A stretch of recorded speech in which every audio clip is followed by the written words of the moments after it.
Hello, everybody. Once again, this is the Torg Eternity Delphi Council Debriefings, where the storm has a name. Today we have a guest host, Rachel Savicki, and am I pronouncing that right? Yes, you are. Okay, great. As well as myself, Lehman, and Mark, who have been here, I think, all the episodes. It's usually JM, and JM had to step out, so we brought in Rachel. So, Rachel, introduce yourself and your Torg stuff. Why are you here? Why do we have you on a Torg podcast? Yeah, why am I here? So I've very much kind of been lurking in the wings for the past couple years at this point. I've written some adventure content for Torg. My jam is Cyberpapacy, so this lined up very well for today. So I've written some adventure stuff, I've edited some adventure stuff, and much of that is still in the pipeline, still on the way. So you may not have seen my name out there a whole lot, but I have, like I said, been lurking, and it's coming. There will be more in the future, so I'm very excited to be here to jam with you guys today. Awesome. So yes, we are going to be diving into the Cyberpapacy Part 1, which is the more rules crunch, and then our Part 2 is usually the fluff aspect of it. But before we get into that, we do have 2 new emails from viewers and or listeners, depending on if you get this content on YouTube or podcast. But let me go ahead and read you these 2, and they each have one question each. So the first one is from Antonio Salvetta, and forgive my pronunciations if they are bad. It says, "Hi guys." I guess today it should be "Hi guys and gal." There isn't really a specific point to this email beyond, because I can't read, beyond to show engagement and say thanks.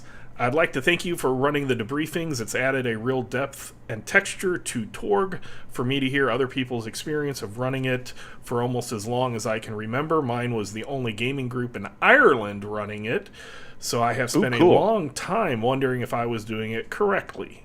And yes, you're doing it correctly, because everybody's cause-averse is their own. My relationship with Torg started back in the early 2000s when I was playing the open act of the Temple of Rex Delek, which I just have to say is an awesome adventure by Shane Hensley.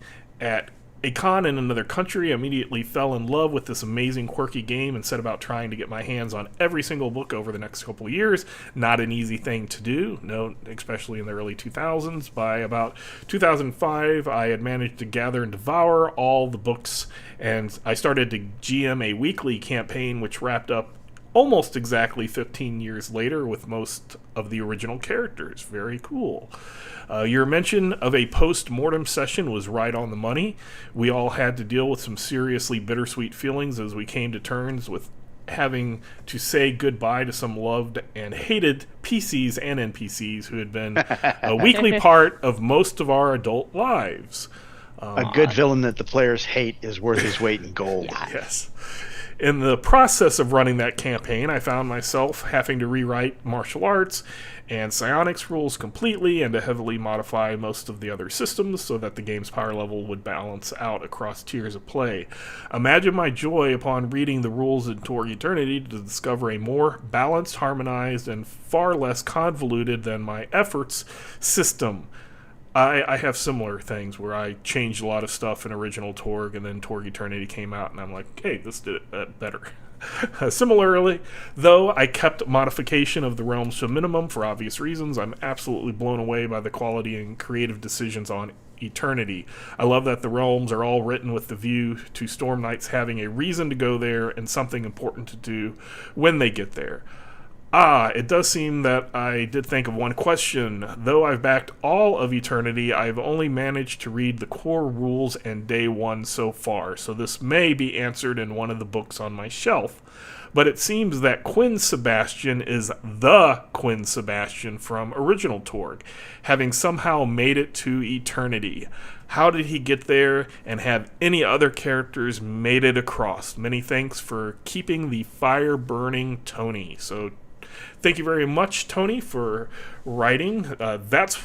This is why we have this, to reach out to fans and players and game masters and give them hints and to encourage everybody to look into Torg Eternity. So, as for Quinn Sebastian, it's heavily hinted that yes, and if you look, and it's not on your shelf because it's a PDF only item, there is two primers. There is the beta primer, the Torg Eternity beta primer for players, and the Torg Eternity Game Master beta Game Master primer. Both of those are on Drive-Thru RPG. So if you go to that site and just type Torg Eternity primer, you'll get those on the list. It's a pay what you want, so if you don't want to pay anything, you can not pay anything.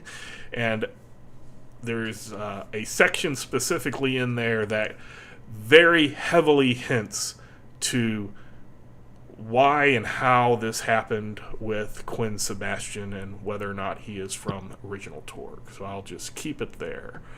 The answer is to be found. You have fun reading ahead. Yes, that's right. And oh wow, I'm gonna murder this name. I'm sorry.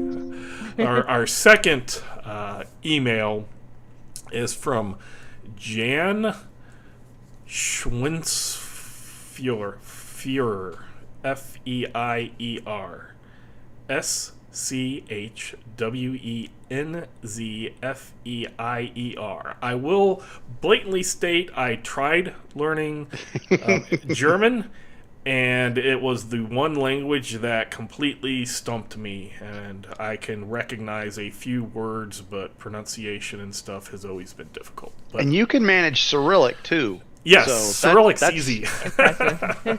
Cyrillic and Cyrillic's Greek easy. is German is not, and German uses. Okay, whatever. Yes. You do you. So Jan, she writes, "Hi all, I'm so happy about this podcast. I remember searching every once in a while in my podcast app for Torg Eternity podcast, but was never able to find anything besides maybe some single episodes summarizing Torg in general as a role-playing game. Now finally there is some Torg material I can listen to, so thank you for that. Every week I am keen to find out what comes next, and I really hope this project will go on for a while because Torg offers so much to talk about. Now I have a question about music in Torg. Do you use Torg Eternity soundtrack at your tables, and if you do so, in what ways? E.g. as background music or during combat, or as an iconic pieces in front of an act, etc. I'm looking forward to your next episode. Greetings from Germany, Jan." Hey, more German. All right. So yes, Jan, we thank you very much, and again, this is the reason for the podcast. I didn't want to just do one, hey, this is Torg. We want to do some deep dives. We want to get the fans involved in these with your emails, like the one that you sent, and continue diving as long as Torg material, there's something left on the shelves or on a PDF somewhere. We hope at some point to get to it, so we don't have any plans of just stopping outright anytime soon. Specifically, do you use the Torg Eternity soundtrack at your tables, and if you do so, in what way? Let's expand that a little bit, because there are different Torg Eternity soundtracks. Each of the waves came with a soundtrack, as in Torg Eternity or games in general. Soundtracks, yes, no, why not? Let's hit Mark up. Nope, don't use them. From a game master standpoint, it seems, from my perspective, again, this is my table. I've tried on occasion, and it ends up being a piece of complication that I end up forgetting, and then, oh crap, I'm supposed to do this thing, and fumble for it, and it stops the game for a second, and everybody pulls everybody out. And I enjoy the game and the theater of the mind aspect of it. As a player, I enjoy thematic music playing. Sure, that's great. It adds to it as another sense that goes in. But from a GM perspective, I'm more interested in making this work and then doing it with the players in the theater of the mind than I am trying to punch buttons. See. All right. So I run a lot of games in general, and the secret is you have to have a person for that. You get that player who's super psyched to have that ambiance, because the players love it. And I love that there are soundtracks that came out with each wave. I am always very excited for, what the new soundtrack is going to be.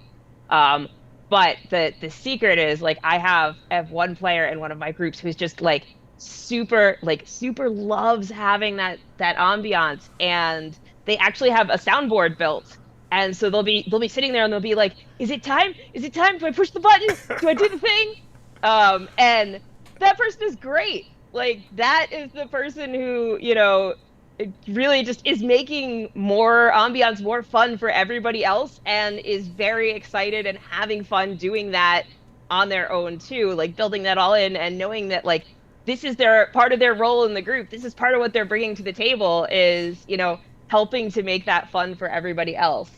So personally, I love the soundtracks. I love that there's a thematic one for each wave. Um, my player who does soundboards and stuff, oftentimes will also just go get like classical music and stuff from somewhere else and pull it in as like this would be good ambiance. This would be a good sound effect. So the soundboard at this point contains a bunch of music. It contains a bunch of random sound effects. So it'll be like, oh, you horribly failed at whatever you were attempting to do. Here's the bloop sound. So it's Oh, not no. it's not just The laugh track. the music. We would But call that the it's a gym full- button. Yeah, it's a full collection of sound effects. Or like they'll have like, cool combat sounds where it's like, oh, this guy, just totally smashed my friend with a mace in the face. And here's the sound for that. So they have a lot of fun with that.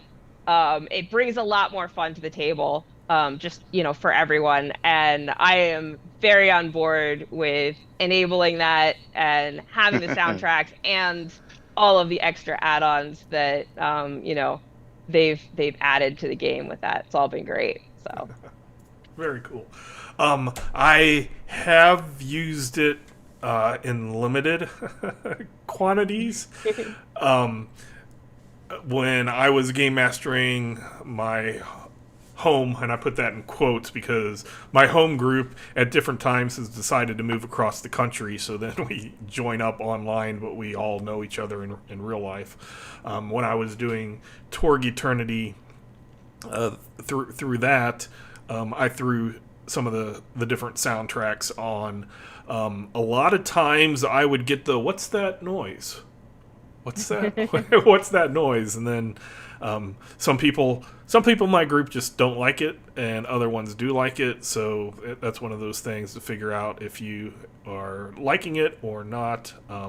I just like the soundtracks. I like listening to the soundtrack. It is something that I am talking or in contact with Ralph, who is the one who for the Germany Orc Pack, who does all the soundtracks on future stuff.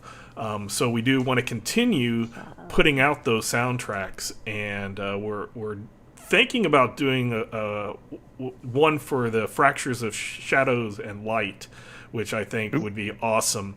And there's a couple of new little trick that if we can get the proper sound bite, I think will be very, very cool in it. So, yes, Torg Eternity soundtracks, use it, and Rachel had the best thing. Get somebody else who loves to do it, and let them do it to enhance. So that was very cool. So once again, thank you, Jan, and thank you, Tony, for writing us and listening. And we will move on to the Cyberpapacy. We'll talk about the axioms, we'll talk about the world laws, the Cyberpope, and the darkness device. I'll just state right on, I have notes. A lot of times I will just have very sparse notes.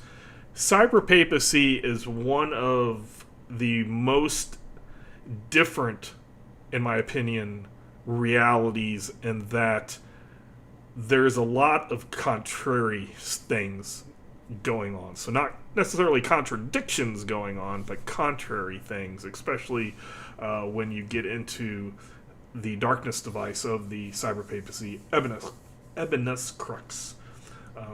So let's just go over the axioms. So tech axiom of 26, social axiom of 18, spirit actual axiom of 16, and magic of 14. And all of these are twisted in in some way.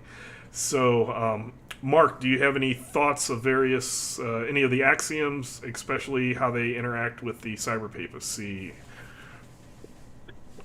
So, I mean, obviously, the one that jumps out is the high tech axiom, barring one other cosm that I can think of off the top of my head. It's the highest in the game. So you can make, if you need a piece of technology to do something, and you know the rule of two, got to have two. If you're in the living land, a piece of tech that does something more than core Earth can do. Well, it came from cyberpapacy. Boom. Okay. Well, why was the church here? Now you got a question. You got to answer. The rest are kind of average, though. The cool thing about the cyberpapacy is they've got sprinklings of everything in there for the most part. Magic, really, when you look at what the church does, or how Malraux puts out his faith and tells people that they need to follow that faith, magic is heretical and subject to instant arrest if you get caught doing it, right? So how is this something that's there? Well, the sneaky little secret that the church doesn't want you to know is that they are the propagators of magic for the most part, as a facade of the opposition that needs to be defeated. And so they will seed a zone with these users of heretical magic, and then come in behind it and take out what they put in there to make everybody look, to make the church look good. So see what we did for you? Well, yeah, but you did it to us first. So, I mean, that's really how the magic works behind the scenes. To the common person, that magic is no, don't. Why are you talking about this? My piety score is going down just listening to you. Social, it really is just, it's the dichotomy that we've got all this great, powerful technology, and then we insert this inefficient bureaucracy in between the technology and what we want to get done. And that becomes one of the biggest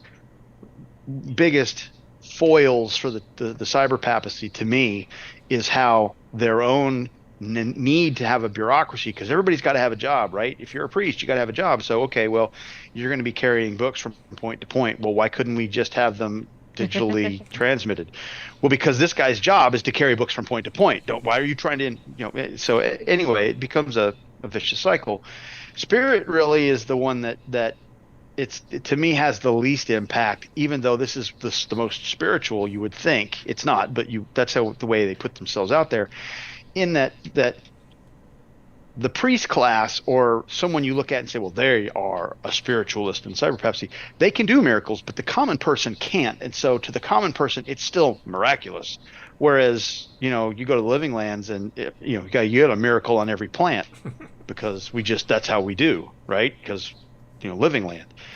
So to me, that's the axioms here are really pretty flexible, but they're at the same time they're locked in because they have certain things they have to do because that's the way that the church makes it happen, or their system breaks down.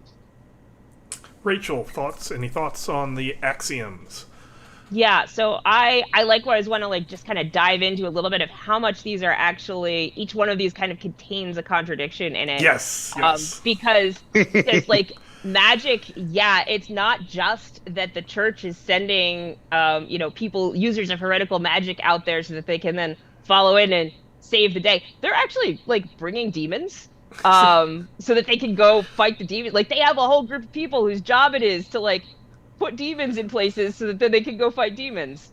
And that's part of their whole, goes all the way back to their whole, getting established on core Earth as, as a cosm. That whole thing was, engineered ahead of time when you look back at it. So it's not a small thing. And then with spirit, they're trying to, the church, of course, wants to be this great, we have all this spirit power and everything, but there's this hidden, kind of underground knowledge that the church's spiritual power has been going down. But of course, we'll never speak of that because that's how you get re-educated. So all of these things are just, there's this beautiful image of how all of this supposedly works. And then underneath the surface, there are all these undercurrents that, if you're running a game, you can really dive into and use those contradictions to build some really complex characters and interactions and things to play with. So I love that the Cyberpapacy has all of that, layers and layers of contradictions. Yeah, it's very much like the whole reality is set up as the face value versus what's underneath. Yes. Even so far as the flashy neon holograms and stuff that if you put on your true sight goggles that you can pierce and you can see the squalor under there. Going a lot with what you were talking about, on the surface it looks this, but it's something else. The tech level 26, highest tech level as a invading realm. I'll say that as an invading realm, highest tech level, but science scholar, that stuff just doesn't work. It's hearsay. It doesn't work. That's not how new technology it's discovered. It's divine intervention. You pray, and if you pray hard enough, then you get a revelation, and then now you can make some cool church, some cyberware or a toaster that can connect to the godnet or something like that. And it's hilariously complicated too, because you get your revelation and you better write it down real quick, and then you don't get all of it, and then there's this whole undercurrent of people trying to find the actual pieces of real knowledge that are out there and figure out the rest of it, but you can't talk about that because that's heresy. The book that it's in, you can't go looking for right. either, because if you find the book, you discover that this book is banned by the church, and all of a sudden, or watching you get your piety into score click down again. The Name of the Rose book or movie, that aspect is really cool. The social is, 18 is big enough to do some things, but it's only for certain things. Otherwise, I was reminding myself on things that it's very socialist, but instead of it being a government, it's the church is the government, and there's not corporations. The church does it. So this cyber arm is made in a monastery by a monk. It's not mass produced in a factory. And for most of the other stuff is around Social 14, because a lot of the free thinking and new ideas is suppressed so much as you don't even want to worry about that. God provides for everything. Look, the church is providing for everything. You need a new heart, go to your local cathedral, talk to the priest, we'll get you a new heart. Very all good, beneficial, so that you don't have to worry, but by not worrying, you don't have to think. You don't have to, come up with ideas to get around it, because the church provides for everything. Yes, as you mentioned, the spirit axiom seems to have been going down, and nobody knows why. So you might see a future product that might explain why. Oh, I think some people know why. They're just not letting on. I was going to say, somebody knows why. We just, they know why. We just don't know yet. But if you even think about it, you get burned by a Babel monitor shows up on your doorstep going, why were you thinking that thought? You know that you're not supposed to. Right. How dare you think thoughts? Everything's fine. Yes. And then you're under magic, an NTA, a non-thinking agreement. The one thing that I really think is cool about the magic is, yes, the magic is significantly decent. You can absolutely play a white witch or a cyber witch without problem. On my home game, one of the magic users is a cyber witch. It's a full-blown usable archetype that the church uses, as you stated, to look, evil magic, or look, it summoned demons. But Malraux himself would like to just kill all the demons. And present that. If he could, he would destroy magic, but his darkness device just is like, no, really can't do that. Sorry, because like I said, cyberpapacy is such a different reality because you have a darkness device that has more. Something that is like the opposite of darkness device. It has creativity. It comes up with its own thoughts, its own things, and it's not really a really great match with the High Lord. It's just Right. a person I can use until I can become my own High Lord, and I can become the Torg as a darkness device, which I just is like the coolest thing. The darkness device is a troll. This is the internet Yeah, troll. it's beautiful and terrifying, and I love the dynamic between the High Lord and the Darkness device for this. Okay, so Of just like constantly like nettling at each other. right, So, and the High Lord doesn't realize a bunch of what's going on because the yeah. darkness device doesn't let him in on that. So now we'll go to the world laws, which again are really fun because they have those little contrary type things to it. So the first one is the law of the one true way, where what the Cyberpope says is true, and there is one religion as the reality. So, Mark, thoughts on the law of the one true way? Um, so it's what makes the cyberpapacy the cyberpapacy. Malro is not just the Pope, but if you ask him, he's akin to God and would be part of that Trinity because he is the way. It all comes from him. It all flows to him or through him. And if it doesn't, you're treading on thin ice, and we may need to send you to a re-education camp and even faith chip you just because you're suggesting things that ought not be suggested. It becomes challenging for Storm Knights who come from other faith traditions, but as far as role play is concerned, it's fantastic because you gotta.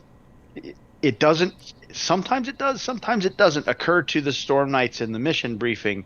Hey, I'm from the Sacculum and I'm getting ready to step into the Cyberpapacy. This could be a problem just walking in there in my date and in my walking out of the house clothes.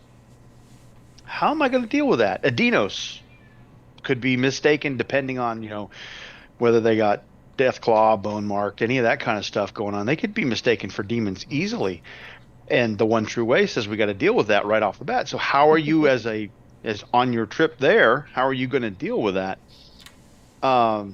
Just causing your miracles from your faith out in the open in public becomes a wait a minute. Jack Priest took notice of that. We're going to send a Babel monitor to investigate. We're just Alpha Party. Why are we getting beta threats? Well, you called down power from somebody not God. How we got to deal with that. So there's like all kinds of complications that as a GM can derail your mission or enhance it depending on how you take care of that or how you manage that in gameplay. Rachel.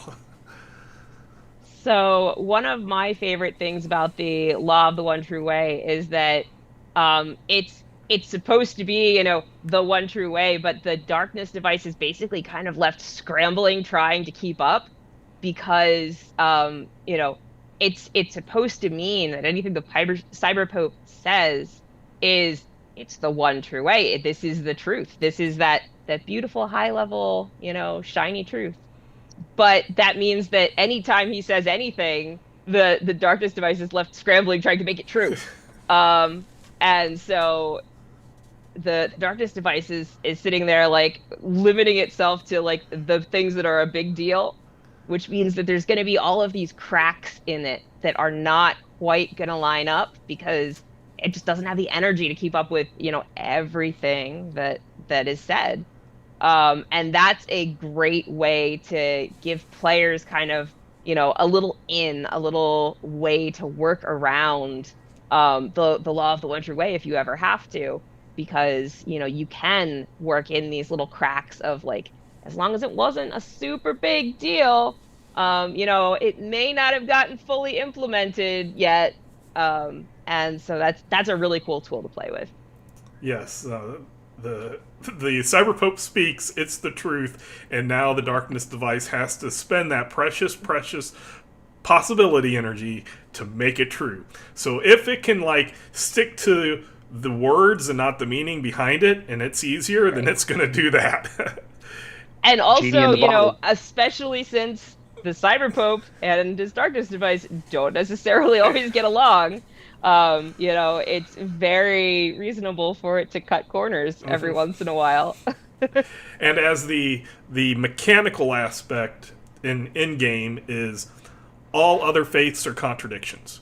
So even if your miracle is within the axiom of the cyberpapacy, if you are not if your faith is not cyberpapacy, if you have a different miracle list, you roll a 1, you disconnect. And on the main, the source cosm, where the cyberpapacy reality comes from, Magna Verita, that basically is how the witches had to move to magic. So they were a faith, a pagan faith, and then when the Cyber Pope came into being, he was, no, the cyberpapacy is the one true way. That's the only faith. And as Ords, the witches being Ords, started doing miracles, at some point they're going to disconnect. They're going to, not be able to use that. And so they had to find another means. So that's why they went to magic. That was the means. And then you have that side effect of, well, magic's awesome, but every once in a while we might summon a demon. But yeah, stuff like that going on. It happens, It's that the what we have to deal with to not be cyberpaper. So then we go on to the law of heretical magic, which is basically mishaps when you do magic is an extra BD of shock. So normally if you fail a magic spell, it's 2. So Mark, thoughts about the law of heretical magic, the mishap, and some other ways to bring it into the game.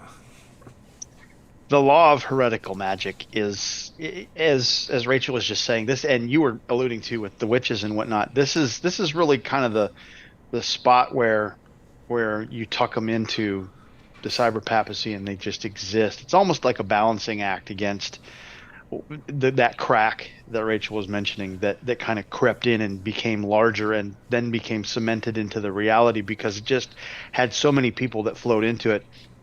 The reality is that the reality supports magic. It does. Malrose said that's not our way, and so now Ebon X Crooks is trying to go, yeah, but it is kind of right. We need that over here because that's what that's how we started this invasion. It's almost like reality bombs from Mobius. Is we sent you a bunch of demons that you really didn't know what was going on. We let them play around for a little while, and then guess who showed up to save the day? Here comes the church down this rainbow bridge, and we're going to fix everything for you with heralds and trumpets and all this stuff. And oh yeah, that's evil and bad, and we're good. Never mind what we did behind the curtain over here to get it here in the first place. So how do you bring that into the game? Most of the time, the law of heretical magic is going to manifest itself in a negative way to your players because they're going to screw something up.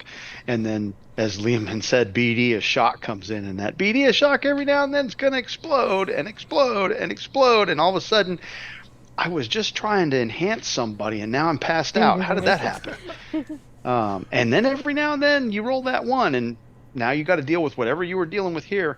And guess what's over here now? A demon who wants to kick your butt because he was in the middle of making popcorn and now he's been yanked over into the cyberpapacy and he's not happy about it and he's going to kick your butt. Rachel. Yeah, so my favorite part of this is that pretty much any spell could potentially like land you a demon.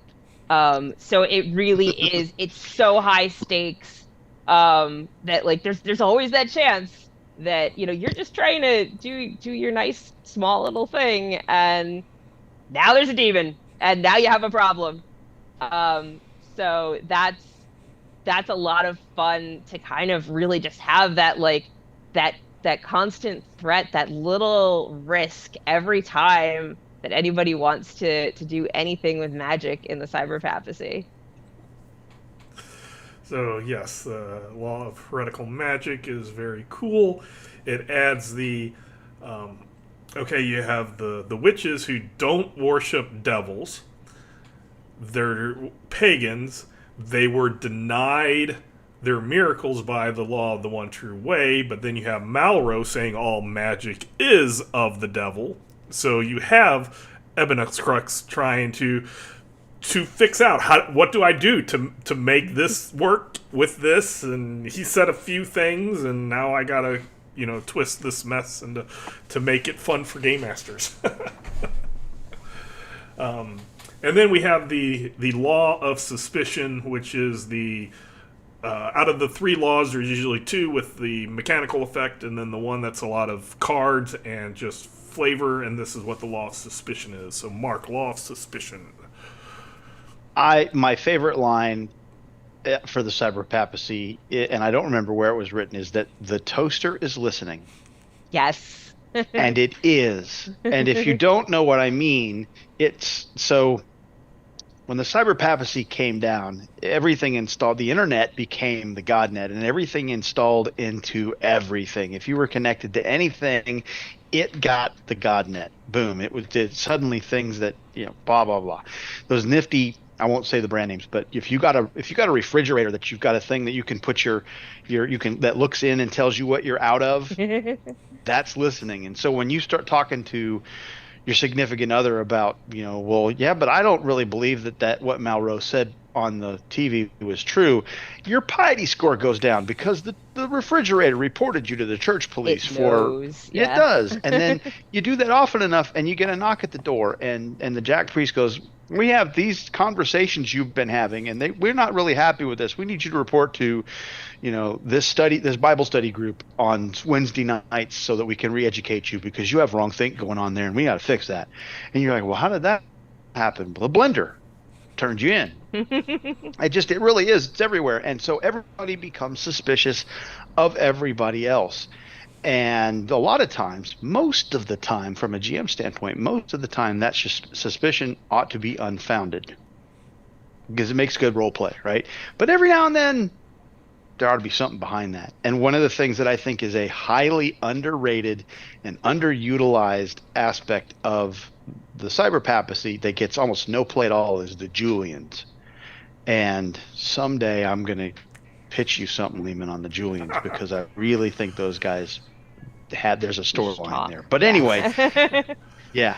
Anyway, that's the law of suspicion. It's just everybody is worried that somebody's going to twist what they said in a negative way and report them, and the church is going to believe them. Rachel. And so I love that it's not just that your toaster is listening, but because piety scores are gamified and turned into something where you can increase your piety score by turning in your potentially heretical neighbors. Everybody has a reason to try and get those extra points by turning in somebody who said something. So, because you get unlocks. Right. It's not just that, it's not just that you have to worry about turning off your technology. It's that, literally anybody, that passerby on the street might turn you in for, however many points it is, I forget. But, if you say something and they happen to overhear just a little bit of your conversation. So it's great for, from a role play perspective, really putting your players in a place where it makes sense for them to have a lot of paranoia. And you can really build that up and, use that as a tool, which, as Mark was kind of saying, most of the time it should be unfounded, but you got to make it true and have something come of it just often enough that they know that it's a possibility, that it's always in the back of their head that they're worrying about it. And I think that's one of the really cool parts about having this as part of the Cyberpapacy's world laws. Yes. Hey, can I add one thing, Sure, Leland, before sure. you move to the next one? The one risk with the law of suspicion in the cyberpapacy, and if this is your thing and this is what you have fun with at the table, knock yourself out. But if your group wants to be on mission and playing Torg Eternity through Torg Eternity's mechanics, you have to keep on the lookout that the law of suspicion doesn't let your game devolve into a game of paranoia. Because paranoia as a game system is a blast. It's a lot of fun. If you've ever played it, if you've never played it, you ought to. But don't be of that mindset that you're sensitive to when your fellow gamer turns on you, because they will. It's paranoia. That can happen with the law of suspicion in the cyberpapacy, and sometimes it should, but most of the time it shouldn't. And if you get to the point where the game that the Storm Knights are looking at each other instead of outward, that could slow your game down. So just be cautious of that. That's that. Say. Yeah, that it's something that might be good as a moment. Something cast a little doubt on maybe one of the Storm Knights, but it shouldn't turn, unless this is, like you said, unless this is what you really love in your games. It's something that gets wrapped up and the Storm Knights start working together.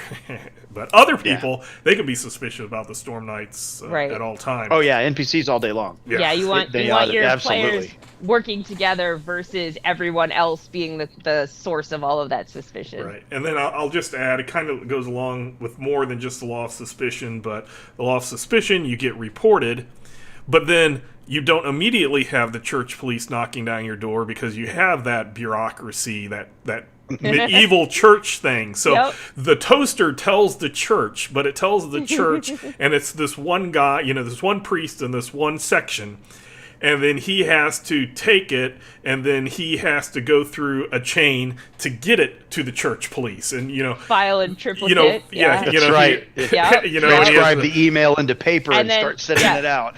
File it in triplicate, and then file it in triplicate a second time. Right. And then we can, Right. And then we have to, maybe have to get a cardinal to, sign off on it or something. So yes, the church police at some point will be knocking on the door. But it does allow it so when that they get the memo. It does allow it so that if Storm Knights do something, it's not always 2 seconds later, knock, knock, knock, knock. We know you're doing something. Well, unless you did it out in the middle of the street, where the Cygoyle was watching you do it, and he's just like down there. That's a problem right there. Yeah, that guy right there, that gal right there. In my personal games, I always have, whenever the party flies into the cyberpapacy or crosses the border, a little holographic cherub appears, and if it knows who they are, it states their name in an angelic voice, and oh, you're so and so from this realm, your piety score is negative 243. But it's also nice and stuff, and then it starts, it sends off the little report. So you can when we in Rod's home game, the first time that we went to the cyberpapacy in Roll20, because we were playing during the pandemic, he snuck in there and made a custom skill on everybody's character sheet and called it piety, and didn't tell anybody it was there. And then we had our first encounter with the church police. They asked us, "What's your piety?" Because we didn't have it displayed. And nobody knew, and he's like, "Really? You don't?" And it's suspicious. He's like, and so Rod dropped a hint, and everybody starts looking at their skill list, and somebody found says, "Oh, I have a 448." Okay, you're fine. And everybody's like, "Where'd you find that?" And it was a really cool panic moment. But then we started doing stuff, and it started dropping, and everybody started paying attention to what that was. It was fun. That's so cool. For about 5 seconds, and then one of my home games, they went all in that they were doing stuff. And they were reporting all of the heresy out there, because the church was doing some heresy stuff. And they started reporting that so that they could get their piety scores higher. You see, they were actually working with the church, this part, against the heretic part of the church. So you can have a lot of fun with it. You can make an entire mission or an act of a mission around, hey, we're going to send you to the mountain, but you don't have a high enough piety score to get on the mountain.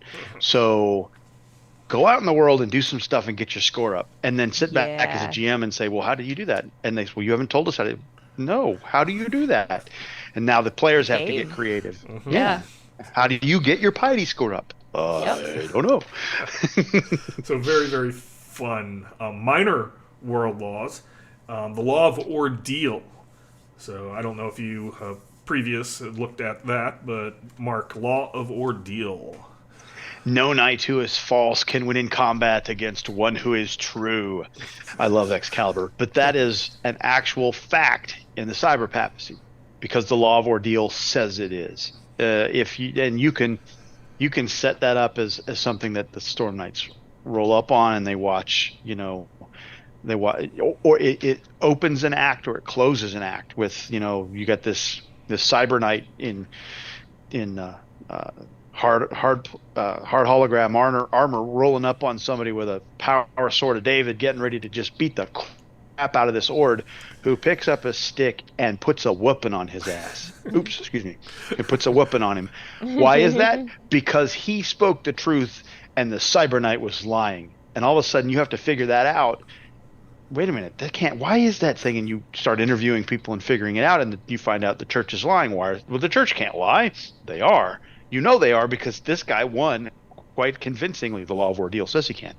So I mean, it's a minor world law, sure, but in the right spot, it can add a lot of flavor to stuff. Rachel. Yeah. So one of my favorite lines on the law of ordeal is that the ordeal does not mean that the innocent are found not guilty. That like you just have a better chance if you're innocent of succeeding in your ordeal trial. So it's very much you could do everything right and end up in the middle of this.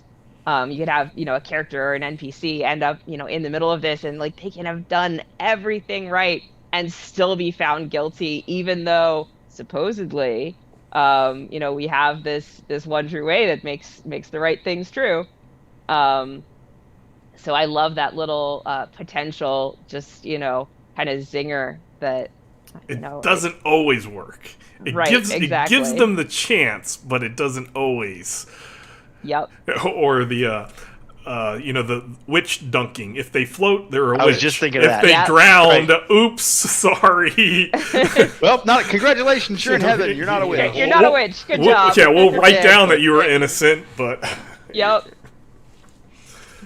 So yeah, the law of ordeal is cool. I want to say there's a couple of places that was even back in original Torg, a couple of adventures that is always cool when you have that person who has been, lied about, that is going through that, and it gives them that chance to prove themselves. It gives them a little bonus. Then we have a law of stagnation, which kind of goes hand to hand with that Tech 26. So law of stagnation, any thoughts on that, Mark? We kind of mentioned it a little bit. It's Rachel's contradictions coming. This is a really good showcase for the contradictions part. They got all this super powerful tech, but they don't implement it well because the church is the only place that you can have an advancement that come from. So anybody who is the monks that have nothing to do but brew beer and garden in their monasteries, and there's the one scientific brother who's there doing his thing, and he has this idea, but he's come up with it on his own, and it's not coming from the church necessarily. So all of a sudden, why did Brother Thomas get shuffled off in the middle of the night? We don't know. You go and explore his workroom, and he's got a new cyber arm that does something that the church says can't be done, but here it is an example that does it. Well, what happened?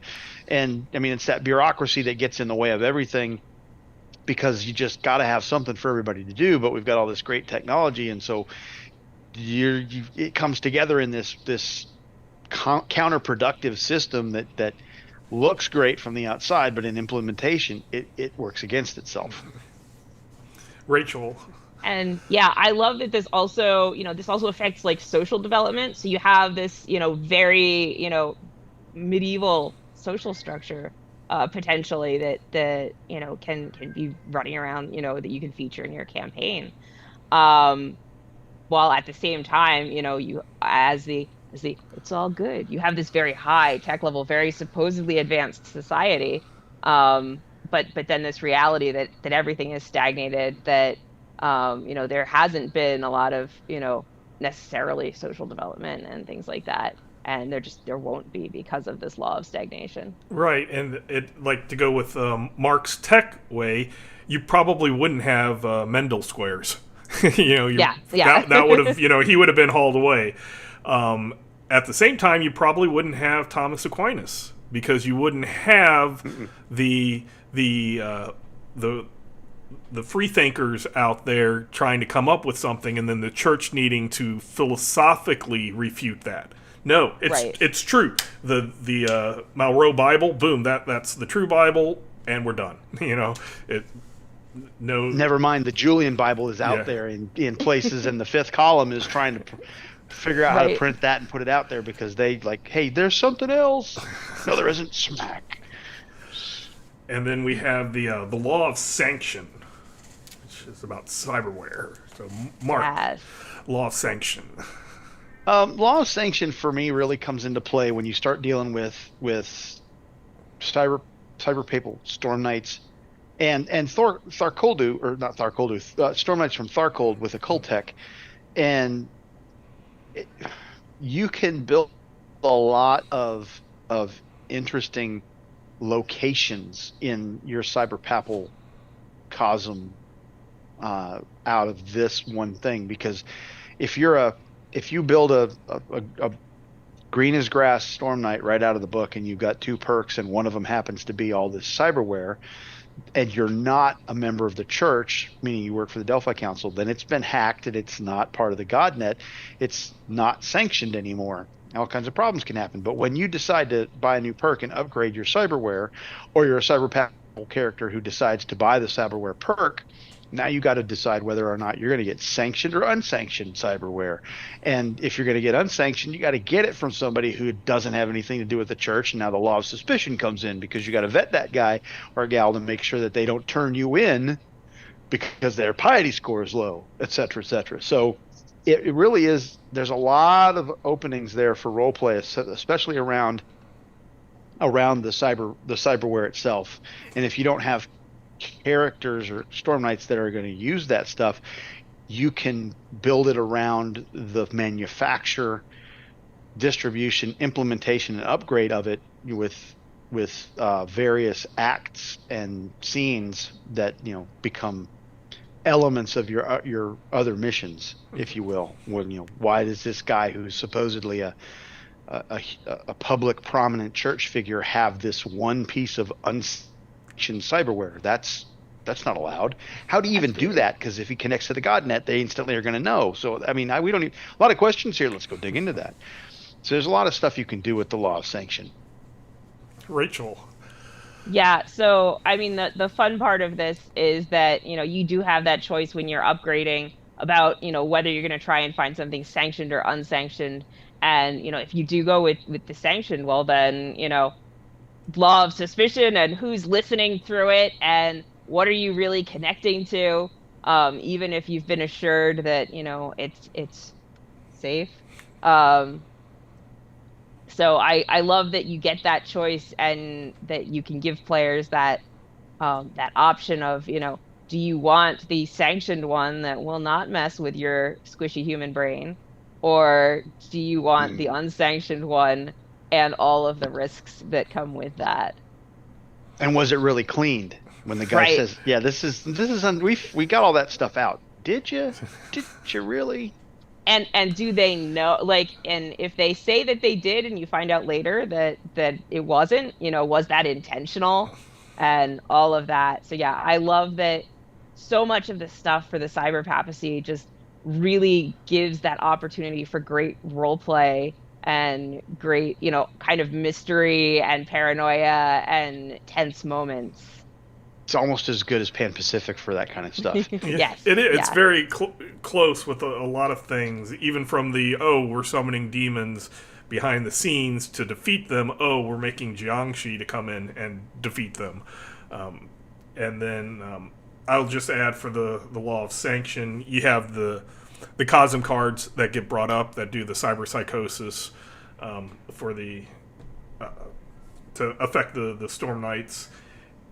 But one thing I really appreciate with Torg Eternity over original Torg is in original Torg, the cyberware of the Cyberpapacy was less than the cyberware of Tharkold, and it was easier to have cyberpsychosis than the Cyberpapacy, which even before Torg Eternity came out, I didn't agree with, and I made my own rule changes for that because I felt that your faith and your belief in the sins of the flesh mean that I want to remove the flesh from me and put on holy cyberware would protect me, spiritually. And I added how the faith could help a character, a Storm Knight, through that. And then the law of pain and all of that from Tharkold should make it worse, should make cyberpsychosis even more a problem. And that has been, in my opinion, fixed with Torg Eternity, where there's more cards that affect either occult tech and cyberware, or just occult tech. So the occult tech stuff has more chances of cyberpsychosis. So I really like that, and that goes hand to hand with the law of sanction. So we are approaching our hour mark. So we got through all the axioms, all the world laws, major and minors. Thank you, Rachel. Any closing thoughts from anybody before we wrap up? I just want to dive in one more time and really emphasize how much I love that piety scores are gamified and that the whole thing is engineered with secret achievements and stuff like that, and how much that can really be used to just give motivation for any I could get a driver's license and 5 more piety points. Right. But also ooh, what is that next secret achievement that I have to find, and what horrible thing do I need to do to get those next points in order to proceed with what I want to do. So there's so much potential to just really use that as a motivation for both any NPCs and characters your characters might have to interact with, because they may be gamifying, playing the system, trying to get their piety score up so they can do whatever they would need to do. But also for the players as you really have to dive in and commit to this, and maybe do something that your characters would find generally rather distasteful, in order to get your scores up, and it's all a game and everything's being recorded and reported. So that is absolutely one of my favorite parts of the Cyberpapacy. I'll add to that. There is a show, a series, I believe, called Dark Mirror, that has an episode where people have Yelp reviews and they have scores, individual, and somebody does this one wrong thing and somebody types a review, and then their score lowers, and then that all of a sudden they can't get a house, they can't do this, they can't, and it kind of shows their life, because Dark Mirror, almost every one of them is the Twilight Zone, where it's never a good ending. Okay. And it's how this person with almost a perfect score just drops down because of this boulder, and I kind of can see that piety score being similar to oh, that person has a low piety score, I should watch out for them. And then they're watching them, so then they report something, and then somebody else, and then it's just lower, and then Storm Knights, might have to do something. It might be somebody that used to be able to get you into a place, but right. Then their piety score has lowered enough, so now you got to find a way to get their piety score back up. So Storm Knights could, a lot of time there's the spoofing of piety scores that are given to Storm Knights, but the Delphi Council can't always do that for everybody out there, so maybe the Storm Knights have to help somebody else. Mark, any closing thoughts?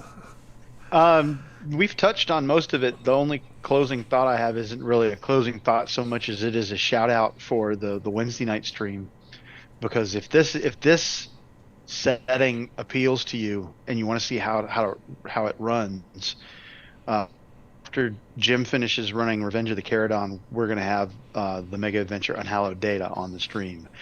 And if you're interested in running the Cyberpapacy, but you're not sure what you would run or what kind of mission or adventure you would pick up, go get that one. It is a fabulous, fabulous cyberpapal mission. It's about 7 acts. I would highly recommend that you pick up the Cyberpapacy. What's that book? The Delphi missions book for the Cyberpapacy, with the individual missions in it, the 1 act missions, because they've got a couple that are good to sprinkle into that. The story in that, and I'm not going to spoil anything, but Unhallowed Date is a great book to run if your home game. If you want to run something and this setting appeals to you, that's a fabulous one to pick up. I game mastered my group through that, and it was very, very fun. And you get to see all those contrary things, and you get to see just how much of a troll that darkness device is. Everything that we're love talking it. about this week and everything that we're going to talk about next week is in the covers of that book, and it is a great adventure. It's a great adventure. Okay, so we thank you very much for either watching or listening. We will have our information down below, including Rachel's Rachel Writes Things. Is that what it? My website is www.rachelwritesthings.com for all of the Torg stuff I do and all of the other odds and ends that I do that are not Torg. Great, and we really appreciate you. One day notice, hey, we need somebody to come on. And This is, I've had a blast. It's a great time. so we thank you, and everybody out there. You will be seeing more of Rachel within Torg Eternity goodness. So Yep. Once again, we are the Torg Eternity Delphi Council Debriefings. Please write us at Torg DCD@gmail.com. We'll read your emails. We'll answer your questions. We do thank everybody who has written in. And until next time, we hope you have fun in your own Cosmverse. So, bye, everybody.